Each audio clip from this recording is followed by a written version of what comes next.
Bismillahirrahmanirrahim. Assalamualaikum warahmatullahi wabarakatuh.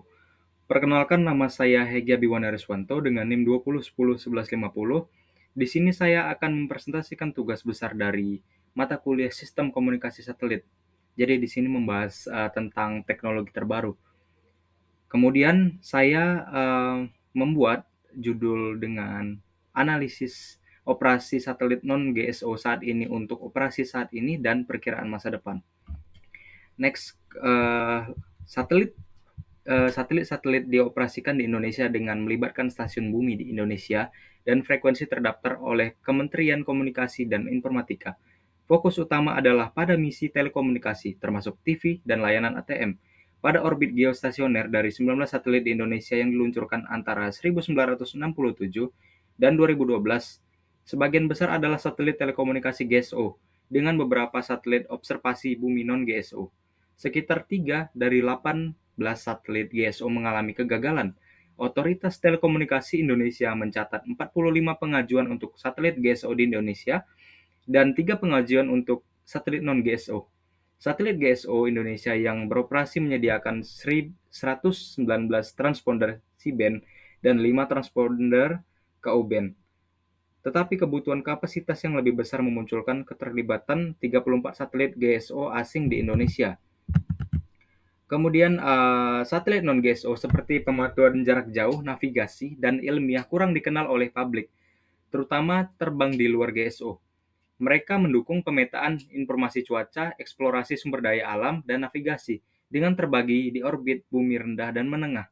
Studi tentang satelit non-GSO di Indonesia sangat terbatas, sehingga penelitian ini bertujuan untuk memprediksi masa depan saja, gimana operasi mereka, memberikan landasan bagi kebijakan pemerintah dan pertimbangan investasi bagi komunitas bisnis dan satelit. Kemudian di sini terdapat 3 rumusan masalah yang saya berikan. Jadi yang pertama itu apa faktor-faktor yang menyebabkan peningkatan penggunaan satelit non-GSO di Indonesia dalam dekade terakhir. Yang kedua, bagaimana gambaran perkembangan dan tren masa depan operasi satelit non-GSO di Indonesia berdasarkan analisis karakteristik misi dan spesifikasi satelit-satelit tersebut. Nomor 3, bagaimana kontribusi LAPAN dalam pengembangan dan operasi satelit non-GSO di Indonesia, serta bagaimana hal ini mempengaruhi peta persaingan global dalam industri satelit.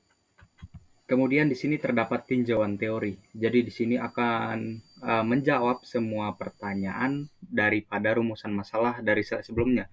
Yang pertama, penggunaan aplikasi penginderaan jauh melalui satelit memiliki peran vital dalam pemantauan sumber daya alam di Indonesia, seperti pertanian, kehutanan, dan perikanan.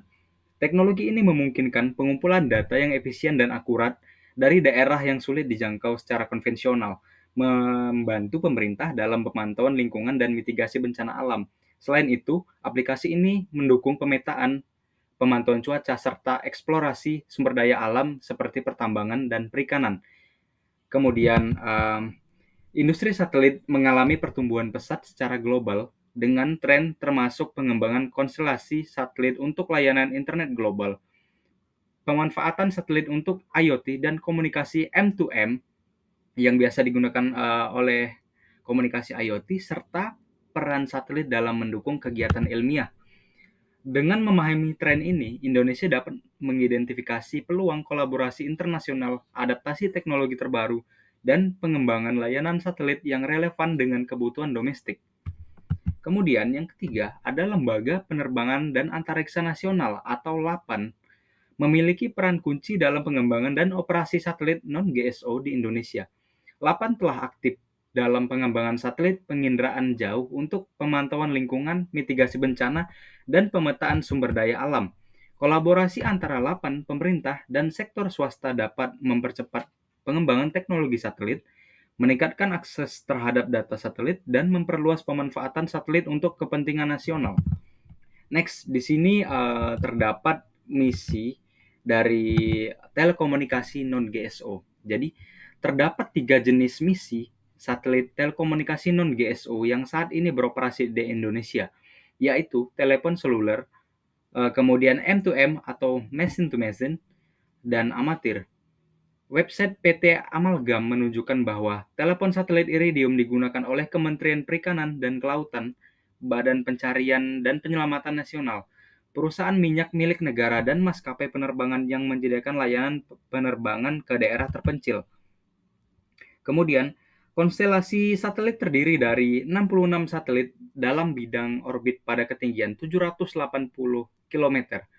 Seperti diilustrasikan, kalau komunikasi satelit dapat dilakukan antara dua handset iridium dan melalui satu stasiun bumi dan berinteraksi dengan non-MSS atau layanan satelit seluler melalui frekuensi L-band 1,6 GHz dengan kecepatan data 2,4 kbps. Kemudian, kajian konseptual satelit telekomunikasi non-GSO pertama kali diterbitkan oleh NASA.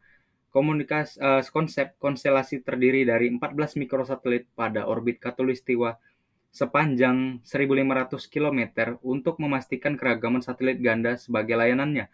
Penelitian terbaru dilakukan oleh pertama pada tahun 2018 yang konstelasinya terdiri dari 9 mikrosatelit pada jarak 1.200 km. Kemudian, pada telekomunikasi amatir yang disebutkan tadi, jadi di sini terdapat komunitasnya yang disebut Orari. Jadi komunitas satelit amatir Indonesia ini telah menggunakan komunikasi berbasis satelit pada tahun awal pada tahun 2000, terutama dari AMSAT atau satelit amatir yang diluncurkan oleh Amerika Serikat atau negara maju lainnya. Untuk kegiatan tersebut dibentuklah kelompok AMSAT ID di bawah naungan Orari. Organisasi ini mendukung perkembangan 8A1 atau TubSat dengan melakukan koordinasi frekuensi yang akan digunakan untuk telemetri, pelacakan, dan komando atau TTC pada tahun 2004. Layanan komunikasi amatir berbasis satelit melalui 8A2 atau Orari dimulai pada tahun 2015, yaitu tepatnya pada bulan Oktober, 1 bulan setelah peluncuran satelit, yang dimana satelit ini memperoleh sebuah sebutan amatir IO-86 dari komunitas satelit amatir dan telah melayani komunitas-komunitas amatir di negara Amerika Selatan, India, dan negara-negara Asia Tenggara. Kemudian di sini ada log penggunaan bulan Mei dan Semesterian Voice Repeater 8A2 pada tahun 2018. Jadi grafik dari tahun ke tahunnya ini semakin menurun. Jadi pada tahun pertengahan dia naik. Oke, selanjutnya di sini ada kajian dan analisis. Jadi tabel ini menunjukkan tren penginderaan jauh di Indonesia adalah peningkatan penggunaan resolusi tinggi dan sangat tinggi dari SAR. Dari 18 satelit observasi bumi yang digunakan sejak tahun 1992, hanya ada 3 yang dimiliki Indonesia, di mana 2 diantaranya diproduksi di Indonesia. Kemudian pada tabel slide ini, itu adalah tabel yang dimana operasi satelit observasi bumi non-GSO yang saat ini beroperasi di Indonesia. Jadi bisa kita lihat ada beberapa ya satelit, contohnya kayak Landsat, Spot, kemudian NOAA series, kemudian 8A1. Ini terkhususnya yang diproduksi di Indonesia, 8A1, A2, dan A3. Jadi di mana yang ground station itu terletak di berbeda daerah. Di sini ada yang terhubung di Parepare dan Jakarta, kemudian ada yang di Tangerang juga, tapi lebih banyak di Parepare. Kemudian untuk tanggal operasinya itu yang masih berlangsung itu ada Landsat, kemudian Spot, kemudian NOAA series, Cosmo SkyMed, kemudian 8A2, A3, dan Pleiades dengan masing-masing downlink yang berbeda. Ada yang menggunakan X-band, L, NX, kemudian di sini ada tipe dan resolusinya, yang dimana mereka ada memakai multispektral, kemudian ada yang memakai AIR, RGB, SAR, dan kemudian multispektral lainnya. Jadi pada tabel ini menunjukkan bahwa Lapan mengalami kemajuan dan penyediaan jasa telekomunikasi non-komersial atau yang sudah kita bahas tadi yaitu amatir, karena hingga saat ini belum ada penambahan konstelasi satelit telekomunikasi setelah Orbcom dan Iridium. Next. Jadi di sini terdapat misi-misi yang akan dilanjutkan oleh Lapan, kemudian ada PT Amalgam dan PT Imani Prima. Jadi kebanyakan di sini dari Lapan ya, ada 3 misi. Jadi dari misi teleponi sendiri ini memakai satelit yang bernama Iridium dengan orbit 780 km dengan alt itu multi.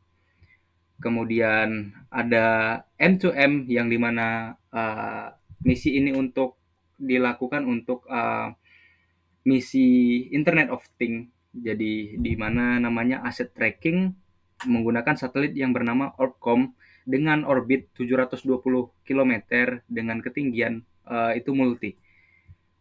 Jadi ada amatur juga ini dari Lapan, M2M juga dari Lapan dengan nama misinya itu Maritime Surveillance. Kemudian ada M2M juga dari satelit Lapan A3 IPB itu menggunakan Maritime Surveillance. Jadi dengan masing-masing orbit yang berbeda. Kemudian untuk frekuensi band dan data rate-nya juga itu berbeda. Dengan timeline yang akan dilakukan itu dari tahun 2006, 2015 sampai 2016 sekarang. Jadi pertumbuhan satelit GSO ini sejak tahun 1992 yang sudah dibahas tadi. Kemudian terlihat bahwa untuk aplikasi penginderaan jarak jauh peningkatannya hampir 3 kali lipat. Hal ini sebagian besar disebabkan oleh meningkatnya kesadaran pengguna penginderaan jauh di Indonesia dengan kemajuan teknologi. Seperti disebutkan dalam bab 2,1, Indonesia merupakan salah satu negara pengguna data penginderaan jauh yang paling maju di ASEAN. Next, di sini ada grafik di sebelah bawah kiri itu jadi gambar grafik pertumbuhan satelit non-GSO di Indonesia. Jadi di sini ada permisi ya dari tahun 1992 sampai tahun 2018. Jadi kita lihat di sini grafik makin meningkat ya. Jadi per 2 tahun, ada yang per 4 tahun sekali, per 2 tahun sekali. Nah itu meningkat, ada yang per 3 tahun sekali, sampai dengan data 2018. Yang dimana garis yang biru itu menunjukkan remote sensing, kemudian yang kuning Telekom single, dan yang abu-abu itu Telkom Constellation.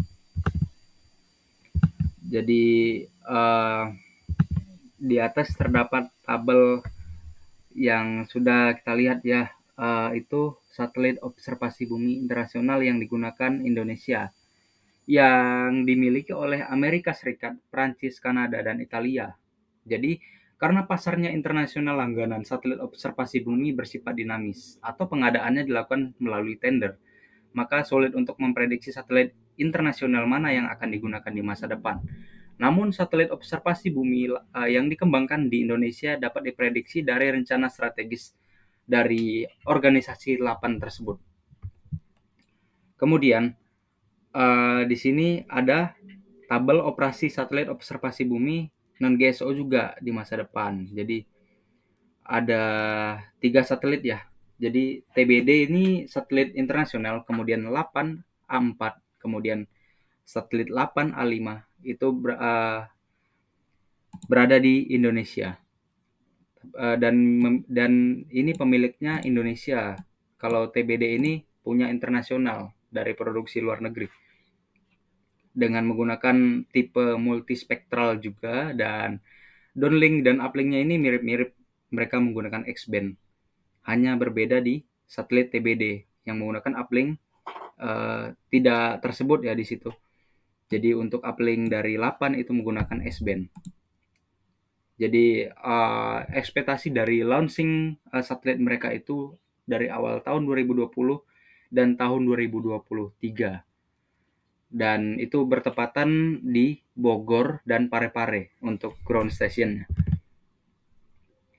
Next, di sini terdapat tabel tambahan operasi satelit telekomunikasi non-GSO di Indonesia dan masa depan. Jadi